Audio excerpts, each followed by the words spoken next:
Hello, everyone. My name's Pastor Troy. I'm here with my friend. Hello, hello. And my friend's name is? Nathan Hazard. Nathan Hazard. So we're glad to be here. We are doing something called Midweek Conversations. We got some technical things going on here called Midweek Conversations. And what we're trying to do is have real conversations with real people. And we had Remembrance Day last week, so we put a hold on things to take time to remember. So we're back this week, and we're taking a conversation between two people and everyone that's going to join us online today. And we are going to try, and if you have a question, you can put your question in the comments. If I can find the comments, that'd be deadly. And we would love to chat with you. And so this is what we're doing today. So as you know, many people at the end of the day, at the end of the week, feel tired, feel even empty, maybe even depressed, feel worn out. And we think at times that it's because, we don't sleep enough, and that might be part of it. But maybe we feel like life is just, there has to be more to life than what we're experiencing. So what we're doing is we're having, excuse me while I try to find my way, because I'm lost here. So make sure you comment. I can't get the comments to come up. Button right there. Oh, come on, Nathan. Seriously. Where? Comment? Okay, what the heck? No, I got Well, nothing. we got nothing. So anyways, so what we want you to do is leave a comment, tell us that you're here. But people get to the end of the day, week, month, partway through a year, or maybe even through a pandemic, and you feel like maybe your soul feels empty.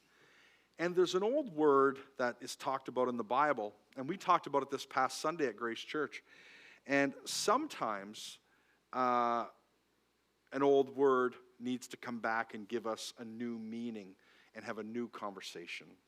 And so that word is called Sabbath. And so I'm going to tell you a little bit about me and Nathan. I'm 46 years old. I just turned 46. Nathan, how old are you? 27. Nathan's 27. He's a young buck. And me and Nathan, we both grew up most of our lives in church. So we went to church, and little known fact, most of you will know, my dad was a pastor, but also Nathan's dad and mom were pastors. And they pastored churches. My dad and my mom pastored churches. And being a pastor's kid is a very different thing.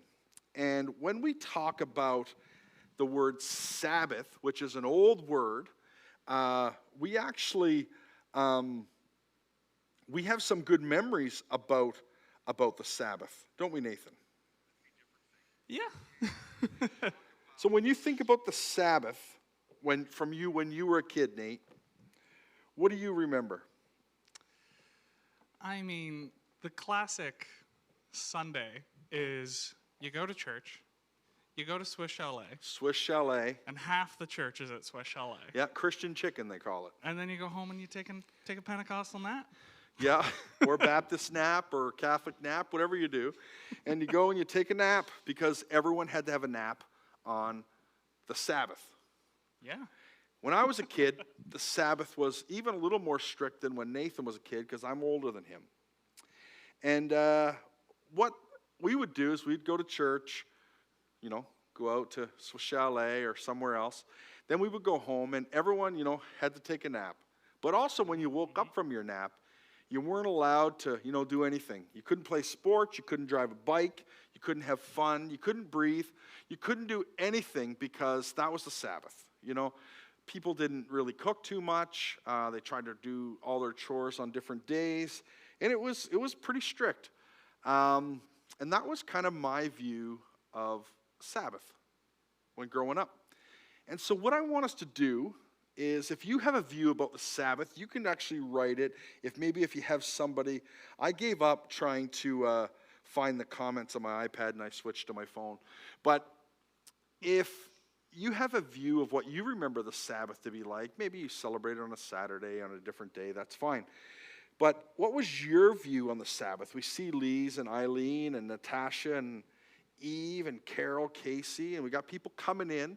But if you have a comment that you would like to leave or a question you would like to leave, please do, and we'll do our best to answer it. So why we're having this conversation is at Grace Church, we've been doing this series called Hurry Up and Stop. And we feel like as a culture that we've become very hurried. Patrick Hardy said they never celebrated Sabbath. Oh. Yeah, I don't know if we called it Sabbath at my house too. No? But You just called it Sunday punishment? I feel like I knew we would talk, like you talk, when you asked why can't I play video games right now, the Sabbath would come up. Yeah. Never was mentioned besides that. Yeah. It's like, why can't I have fun? And it's like, because it's the Sabbath. And so we've been doing this series called Hurry Up and Stop, and about how as a culture, we've become so busy. And I mean, you look at moms and dads and parents and grandparents and work and kids and all of the things, and we've become so busy. And I think one thing God is trying to do through all of this COVID stuff is to get us to slow down, And I think that if we could slow down, I think that we could actually find what life is all about again.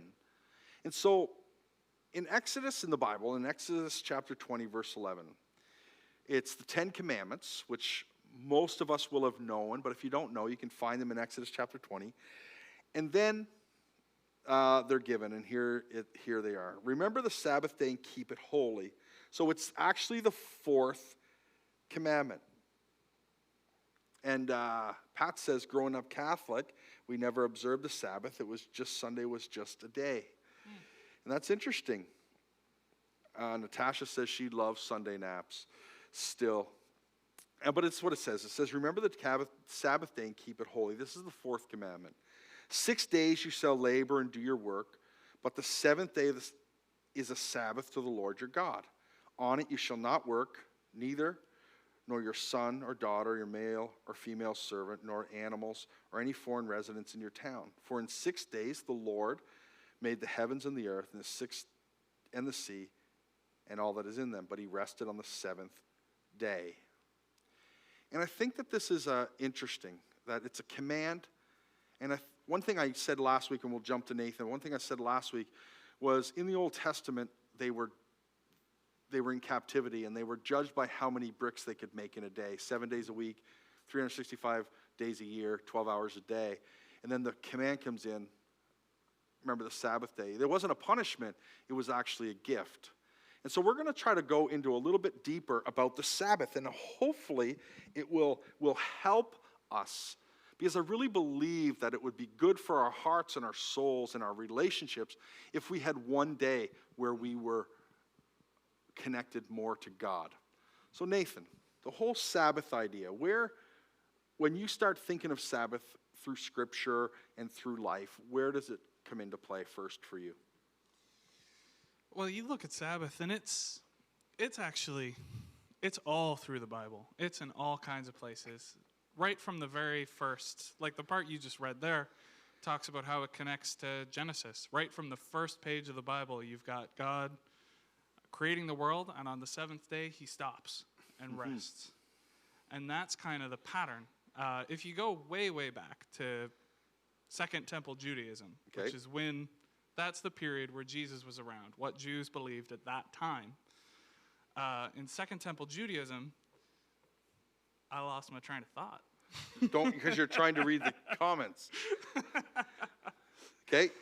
If you look at that time, what they believed was that God in Genesis, he laid out a pattern. God creates the world in 6 days, and on the seventh he rests. And there's this idea that 7 is completeness. Mm-hmm. That's completion. It lays out a pattern of how God's going to work in the future. Yep. Bit of an off example for this, but there's one point, I think, in Matthew where Jesus or one of the apostles asks Jesus how many times they need to forgive someone. And he says 7 times, 70 times. And when we read that, we go, 7 sometimes. You get a calculator. 490. 490. Why? Right. But what he's saying is completely and completely. Right. 7 meaning complete is just deeply built in, and it's all throughout the Bible. I mean, that's why we have a 7-day week. Christianity took over the world. That's why we had a 7-day week. Right. That day off became the weekend. Exactly. Lisa Arsenault raises something. She says, Sunday was a day that my brothers and sisters came for lunch. It was a family day. And that's interesting because before we became so busy, working 6-7 days a week, we did have a day where we connected with God more and we connected with people more. You know, we've got to remember, like Nathan said, Jesus grew up, he was Jewish, grew up in Jewish culture. You know, he wasn't just a Caucasian male. He was a Jewish man in a Jewish culture. And his whole life was modeled and built by that. Yeah, Jesus is very, very Jewish. Yep. And when you start to learn this stuff and really look at the Torah, stuff starts to make sense. Like 490, you have these moments where you're reading something unrelated and you go, oh, Jesus said something about this. That makes sense now. One thing, I was reading this last week when you say about 7 being completion, right? Like God worked for 6 days. It was completed, 70 times 7. And one thing, in the Sabbath was in the Jewish culture, and it was moved to Sunday, by Christians. And one reason they did that, it was a reminder of that God did on that Sunday of Easter what we couldn't do for ourselves, right? So during the week, we can work, we can do our best, we can work hard, but there's certain things that we can't do for ourselves. And having a day that we set aside is really a day for us to connect with God, connect with each other, and it should be a reminder. They actually called it the Little Easter, right? They actually called it the Little Easter. It's that little day at the end of the week that connects us to God and reminds us that what you really need, only God can do. Yeah, and that's why we're on Sunday now, because initially it was Saturday. Right. Which, if you look at a calendar, Saturday really is the last day of the week. Right. And we came in and messed it all up. Now Exactly. It's all confusing. So Nathan, why do you think it's so difficult for us as people who live in Canada, which is probably most people watching this, why do you think it's so difficult for us to Sabbath? I think it's hard when you've got so much on the go. And I think the thing we don't realize, too, is that it was always hard. You look and you go, oh, having a whole day to lay around, that must be nice. They must be so lazy. And that's what the Romans thought at the time. They thought, oh, Jews are lazy. They take a whole day off every week.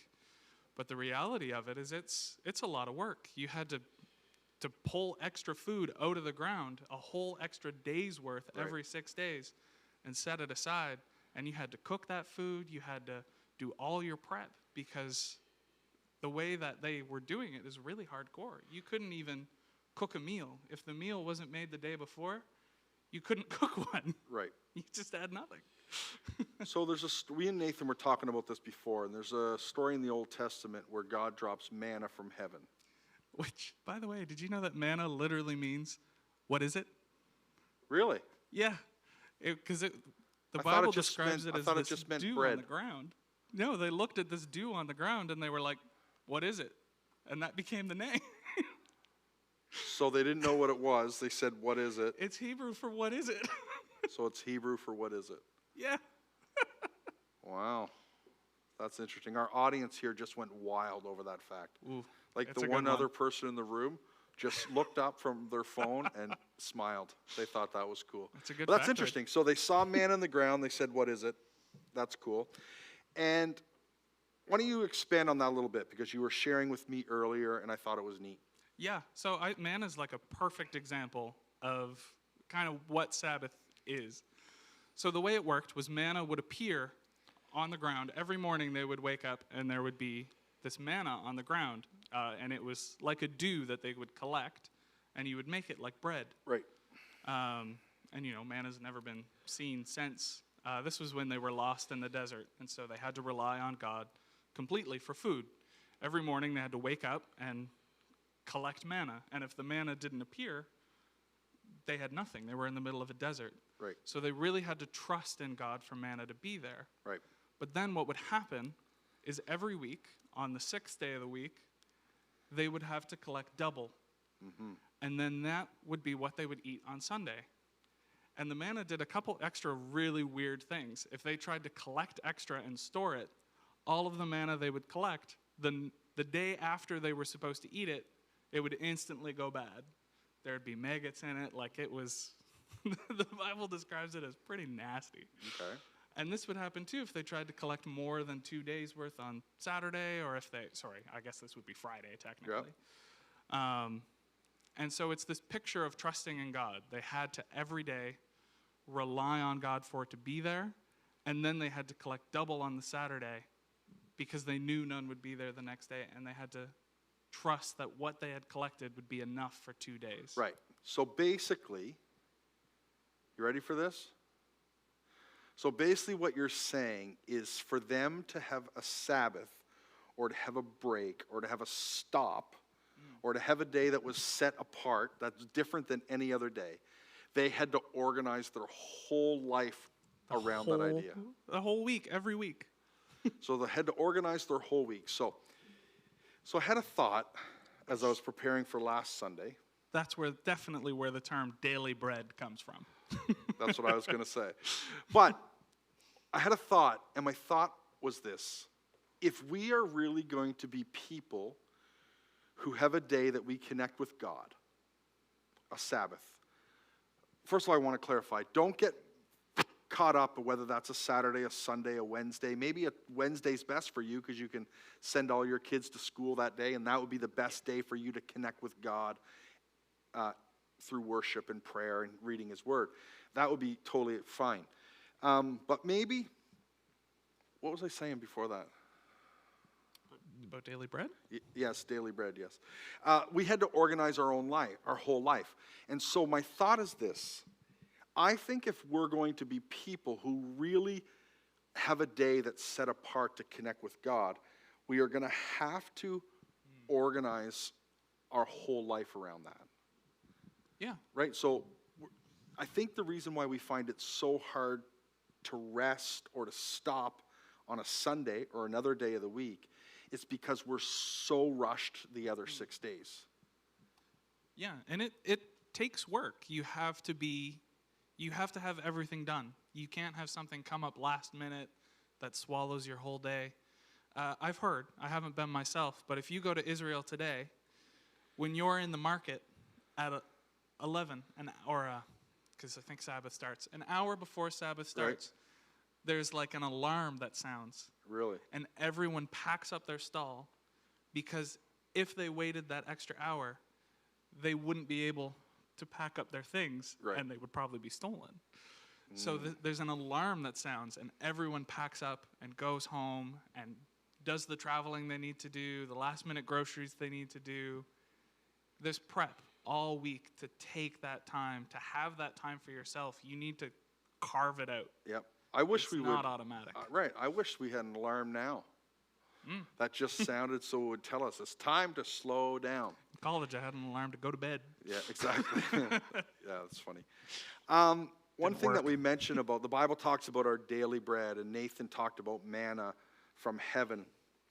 And daily bread is interesting, because I think if we're really going to slow down and enjoy a Sabbath, right, Sabbath shouldn't be the only day that you connect with God. It's not ideal for you to eat all of your meals on one day and not eat the rest of the days. You know, I mean, at the moment, if you're really hungry, you said, okay, I'm going to eat all my meals, all 21 meals on Monday. That might sound like a good idea, but you're going to be really hungry on Wednesday. And the idea of daily bread is actually to commune with God or talk to God every single day and let Him feed your soul every day. There's a saying that I always remember when I talk about this is yesterday's bread is stale. tomorrow's bread is not cooked yet. God has bread for me today.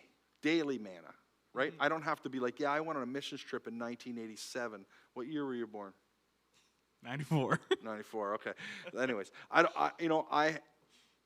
went on a mission trip in 2004. I don't have to live off of that because God wants to do something new in my heart today on a regular Monday, on a regular Tuesday, and a regular Wednesday.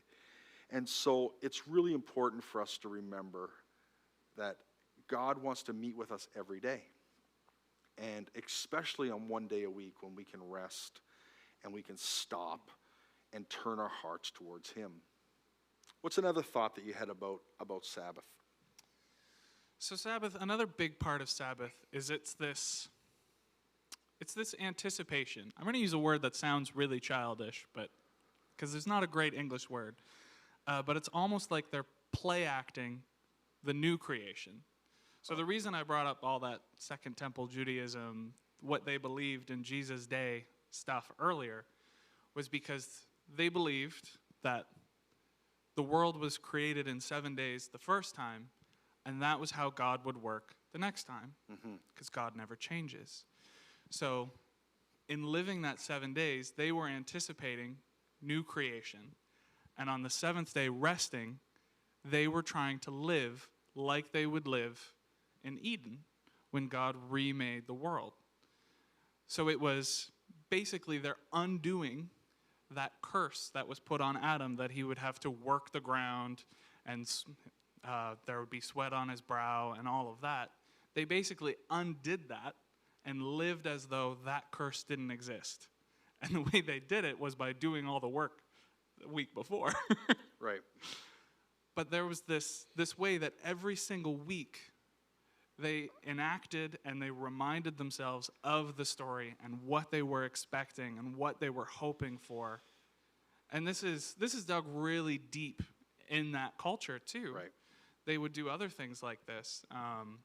So for example, the temple was set up to look much like the garden. You would come through the gates, and then you'd go to the center of the garden, which is where the tree of life was, and in the center of the temple, which was where Adam and Eve would meet with God in the center of the garden, that's where God was. And there's carvings of trees inlaid in gold all around. And so even the sacrifices at the temple enact returning to Eden, returning to be with God.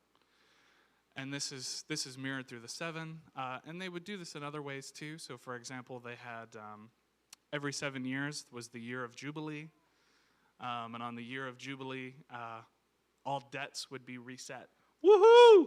Sounds so great. Yeah. If you owed, all your student loans would be forgiven. You'd forgive anyone who owed you money. And then every 7 years after that, there was like every seventh year. Yep.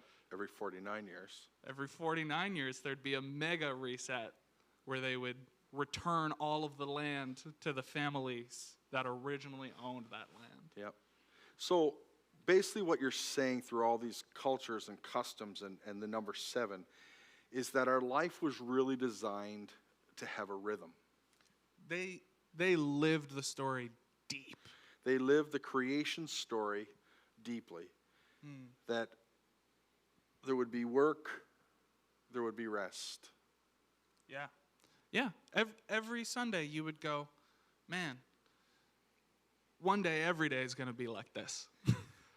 Because it was the little Easter. Yeah.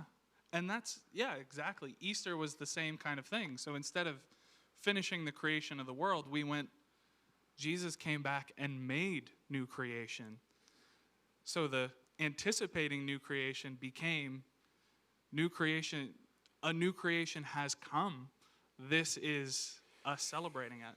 And still what it was before, anticipating when he comes back again. You're smart. I wish I was smart. But I guess you can't be both smart and handsome, so you know what let's say about that. You get what you get and you don't get upset. Yeah. When we talk about the fourth commandment, it says, remember the Sabbath day, keep it holy. Holy as in, not meaning don't smoke and chew and hang with people who do. That's not what it means. It means keep it holy means to keep it set apart, right? Sabbath means stop and keep it holy and set apart. And so when I grew up, like I said, it was about no bikes, no games, no fun on Sabbath. But really, Sabbath is really a day of reflection and really a day of connecting with God. That we, even today in our time, can really go through that same rhythm of 7 with that expectation that on the 7th day, we're going to connect more with God. And he's going to do what we can't do. Yeah. Yeah. Because here's the thing, Nathan. This is, because I'm not smart like you, is I think we're caught in a trap as a culture, and we're trying to renew our own heart strength after we feel so exhausted, burnout, worn out.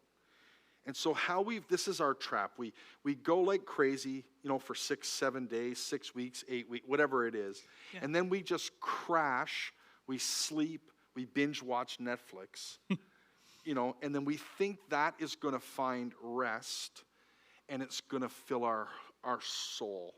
But the truth is, we watch Netflix, we get a good night's sleep, but we still feel exhausted. Yeah. Because it's really not about just getting more sleep, which is important. There's an emptiness inside of us because we've lost the connection with God and even with our families, with our friends. We can say, we're great friends, but do we hang out? Yeah. Do you know what I mean? Because we don't make time because we're too busy. And for me, that's something that we need to be careful of. And I think we need to remember that we can't live in a way that we can just stop and watch Netflix and expect our soul to be renewed. There's only one way for that to happen. It's to live in expectation that we're going to connect with God every day. Yeah. And in a special way on our Sabbath, we're going to do the things that connect us to him. Yeah. No, for sure. I find for us to do Sabbath now, to make it into everything that it was and that it used to be, I find we have to take it in multiple parts. And I find there's one part is your daily bread. You're doing something every day. You're putting God into your everyday. And then you're anticipating what's going to happen. And then I find when you do that, doing something every day makes it so much easier when your Sabbath comes to go and do that, to be spiritual on It's Sunday. almost like part of us needs to Sabbath a little bit every day to prepare for the Sabbath. Yeah. Right? Because we can't drain our hearts all week and expect to fill it in 1 week. I said it like this on Sunday, is that really a Sabbath is about managing the inflow of our life versus the outflow. And a lot of parents, as an example, especially moms, give. And then they wonder why they feel lonely, lost, and empty. Because the outflow is bigger than the inflow, right? And our relationship with God isn't designed to be like that. We are supposed to give and act and be generous and outflow and be kind to people. But we're also supposed to, like Adam and Eve, walk and talk in the garden of our life with him every single day. So just as we start to wrap up here, there's a couple of practical things that we can do in order to point our hearts towards Sabbath, okay? Here's one thing you can do, that I can do. Pray and ask God what does he really not want me to do on my Sabbath? That's going to be different for everyone. But maybe there's something that's controlled a lot of your life. So maybe you watch Netflix for 7 hours a day, 5 hours a day. Maybe God's going to say, on your Sabbath, no Netflix. You just pray. Say, God, what is it that you don't want me to do? And the second thing we need to do is say, what are the things that connect me to God the most? Mm-hmm. And how can I do those on my Sabbath? Okay, so maybe it's nature, walking, hiking, music, reading. Maybe it's being creative. Maybe it's just being alone for part of the day. Maybe it's fighting injustice. Whatever it is, we need to find out what God doesn't want us to do and find out what God wants us to do on our Sabbath. And we have to organize our entire lives around that day. I think often you hear people all the time, I can't wait till Friday for the weekend, because we think that we work, and rest. Maybe we could flip it around and we stop and rest on Sunday, and it prepares us for Monday, Tuesday, Wednesday, Thursday, Friday, right? Because we have that expectation that God is going to do what only He can do on the little Easter. Yeah. Because it's not just about Jesus going to the grave, it's about Him rising again. And so I found these, I shared these on Sunday, but I really felt I needed to just mention them quickly again. And we should scrolling for them. Yeah, we're gonna talk about these here as we wrap up. I did some research and found 9 meaningful ways that people connect with God. Now, we're all different personalities. Me and Nathan are very opposite from each other. We're good friends. I've known Nathan since he was probably 5 years old, or maybe even younger than that. But we both connect with God in different ways. We connect with people in different ways. And so if you're watching this today or tomorrow or another day, try to just maybe make note of these and try to figure out what your way that you connect with God is, because this is something you should do on your Sabbath. So there's people that are the naturalists. They love God outdoors. They love to go for a walk in nature. They feel closest to God when they're surrounded by creation, mountains. Is that you, Nathan? A little. A little. A little. Really? Yeah, I like this one. Yeah, that's not me. You go hiking or something and you see just an amazing vista, and I do find a part of me is like, wow. Yeah, it is cool. I got to admit that. But I'm not like the naturalist that loves to be outdoors or whatever. But if you are, that's something you should do. Yeah, I don't do it often, though. Then there's the group that they call the sensates, which means they love God with their senses. They're awed by His presence and His beauty. They feel closest to God when they can see, smell, hear, and almost taste His majesty or creation. They're a little different than naturalists, because where naturalists are drawn to awe and beauty and splendor outdoors, people that feel God with their senses are drawn to expressions of awe and beauty. For example, things like incense, elaborate architecture, classical music, formal language. Those things move their heart deeply. Okay? This is not me. This one's not. But that doesn't mean it's wrong. I can get it if I think about it, but yeah, but it's me it's either. not me. But that's something that's really important to some people. And if that helps you, maybe even going into the city on your Sabbath and walking around and looking at the old churches and the old buildings would be a way that you would connect with God. Number 3, traditionalists. Oh, Eileen loves her walks in the woods. That's good. Pat said this kid is smart. I'm not really sure who he's talking about there. Probably you. Yeah, it's probably me. Yeah. Let's go with that. Traditionalists, they love God through ritual and symbol. So they like structure in their worship. Corporate worship, individual rituals, symbols, sacraments, sacrifices are essential to their faith. It might look through personal rules or habits of prayer. They might like to say liturgical prayers, over the Lord's Prayer, things like that. Symbols of faith. But it's regular and it's specific, and they might like a church that's more like that. What's this word, Nathan? Number 4. Ascetics. Ascetics. It's like a hermit. Oh, really?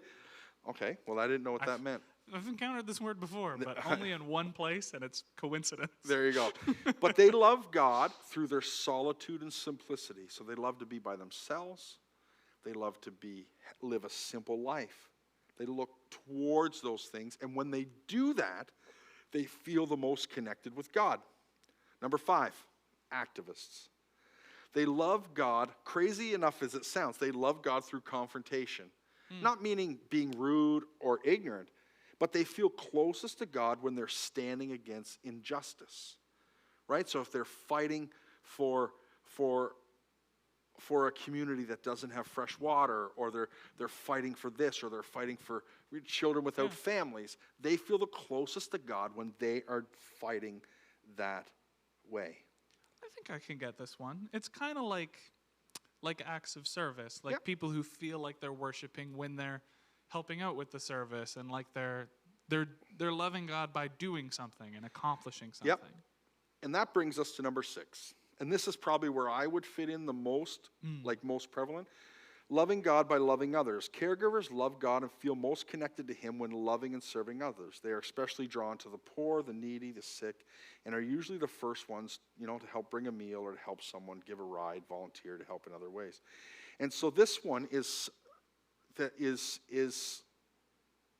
and it actually becomes an act of worship, and it actually connects them to God. So if you're on your Sabbath, this would be a great way to serve God. To find a soup kitchen that you could serve in, to find somewhere to volunteer. You don't have to just lie down and watch Netflix. This is something. Number 7. Yeah, for sure. This is my wife, Penny. She loves God with celebration. No, just kidding. It's not Penny. Enthusiasts tend to be cheerleaders of the faith. You'll find them shouting amen, dancing in the aisles, and worshiping God with joyful celebration. That is an enthusiast. And that's how they express themselves and how they connect with God. Natasha says she's 4 and 5, and Jason says you're no kid anymore. That's what he said about me. Thanks, Jason. Number 8, contemplatives, meaning they like to contemplate or to think. They love God through adoration. Contemplatives. Nailed it. Not contemplatives. I don't think so, no. Well, okay. Loving God through adoration. They adore God. They set their gaze or their look on Him. They want to be present in His presence. They feel closest to God when their emotions are awakened and they sense God touching their hearts, speaking words of love and affection to them. While they may serve God and do things on His behalf, their focus is on seeking to love God with a pure, deep love. It's not so much moved to action, just this contemplative. Number 9. I know a number 9. I think I do too. Yep. Number 9 is the intellectuals. Loving God with your mind. Anything you'd like to say about that, Nathan? I like that one. You like that one, yeah? Nathan, me and Nathan will do conversations like this about some other topics as well, because there's lots of things that me and Nathan have mutual interest in, different podcasts and things that come up with some really amazing topics. But intellectuals, they live in a world of concepts and ideas. They need to know what they believe. So Nathan, or an intellectual, is not going to believe it just because their parents said to believe it. No. Right? Doesn't matter if you were a pastor's kid or not. Pat says he's a 2. Yep. So we're going to look back up what 2 is. I know. People keep using the numbers instead of the names, and I can't remember what Loving they are. God with their senses. That makes total sense. Pat's like very artsy and talented. That does check way. out, yeah. Yeah. So, loving God with your mind. You're likely to find them studying, debating doctrine and theology. Intellectuals feel closest to God when they learn something new. I get excited when people disagree with me. Yeah. But that's the thing with you. You can disagree and have a discussion, but it's never combative. No. Like me and you have had lots of discussions where we didn't agree about things, but we're like, hey, how about this idea? How about this idea? And it's fine. No, it's fun. And what is the classic verse is iron sharpens iron. Right. And so a friend sharpens a friend. Yep, exactly. And that's what conversations are about. Eileen says, oh, I don't know what she said. But Marielle said, by worshiping. Pat said he's a 2. Elmo's, oh, there it is. Elmo's an 8, which is contemplative. That makes sense. That makes sense too. So before we go today, I want to just encourage everyone watching in a really practical way. Pray, God, what don't you want me to do on a Sabbath? Secondly, God, what do you want me to do? Then find out which one of these 9 things help you feel closest to God. That's what we do to start off. Second thing is, take a mini Sabbath every day, meaning 15 minutes, to read for 5 minutes, to pray for 5 minutes, and to worship for 5 minutes. Yeah. And have that pull your heart towards God every single day and prepare you for whatever day is your Sabbath day. You can put that wherever you want in the day. Yep. I used to like to put it at the very beginning, because then at the beginning I found that really set the tone. I stopped taking my phone to bed because I found I would wake up and then instantly check through my notifications, Right. and that would be the first thing in my head. I put that out of my bedroom Right. so that when I woke up, no, the Bible study would be the first thing Yeah, that what would a good happen. practical step. And it made such a difference. So what we're going to do is we're just going to pray as we get ready to close. And I would encourage you to think through this idea. Is maybe I feel so disconnected, so lost, so frustrated, so hurt in my life because I don't take time to slow down. Not just to rest, but to stop. And to remember that I need God to do what only He can do. To give me this day our daily bread. Let's pray. Dear God, I thank you for tonight. I thank you for this conversation. God, I pray that this conversation sparks many more conversations over the next coming days. I pray that you would draw each of our hearts towards you, starting tomorrow, starting tonight, that you would prepare us to be better at slowing down and being with you for a little part of every day. And that we would dedicate one day to connect to the only one that can fill our soul and our life and our heart with love and forgiveness. We thank you for the opportunity to have this conversation. In your name, amen. Join us next week, Wednesday night, 7 o'clock. We're having a conversation about budgeting, personal finance, and how it can change your life. I have a special guest who will be sitting right here, and it won't be Nathan. It'll be a pro. We'll be sitting 6 feet apart. Yeah, me and Nathan are a bubble, so this other I'll person tackle that. will be 6 feet apart. See you next week. Real conversations with real people.